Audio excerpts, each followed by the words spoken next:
Hi, my name's Al Root. I work here at Rennet, and I've been working here for about 10 years. Rennet here is involved with the cheese making project, and we have this cheese vat beside us, and we'll be demonstrating the process of making mozzarella cheese. With this cheese vat, we can make a number of different cheeses. We can make cheddar, we can make feta, we can make, like I said, mozzarella, and the list goes on and on. And let's demonstrate making the cheese. So I will turn on the machine and heat up the milk. And we want to bring it up to 90 degrees Fahrenheit. Okay, while the milk is heating, we have citric acid we're going to introduce to the milk itself. What the citric acid does is it initiates the process of the milk sugars being converted into lactic acid. So by doing that, it just speeds up the process and also gives it flavor to the cheese. And we will add the citric acid.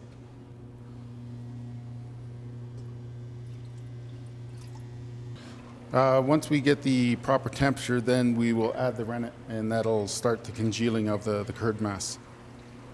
What we use is rennet tablets, and these can be bought online. I've diluted the rennet approximately 20 minutes before using.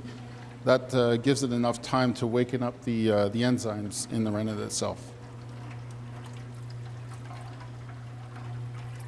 So we add our rennet, and we agitate the milk vigorously for about 20 seconds. We're now at 91 degrees Fahrenheit, and we will cover this up and we will let it rest and allow the rennet to work. So essentially it's congealing the proteins in the milk itself and converting it into a solid curd mass. Okay, we will check for a clean break.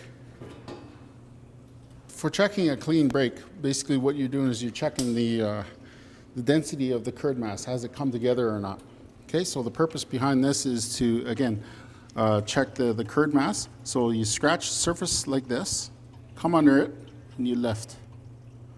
You can see how the curd mass just separates, and it's a clean break. So at this stage, what we'll do is we will now cut the curds. So by cutting it, like I said, it will aid in the process of releasing the whey. So I'm going from the top to the bottom, straight across. I'll do that one way, and it's like a crisscross motion. So after 5 minutes, as you can see, the curd mass and the curd whey has begun to separate. So what we want to do now is bring the whole entire curd mass up to 105 degrees Fahrenheit. Normally I would use the arms of the machine, but we have such a small volume to work with, I'll just use my hands to move the curd mass around.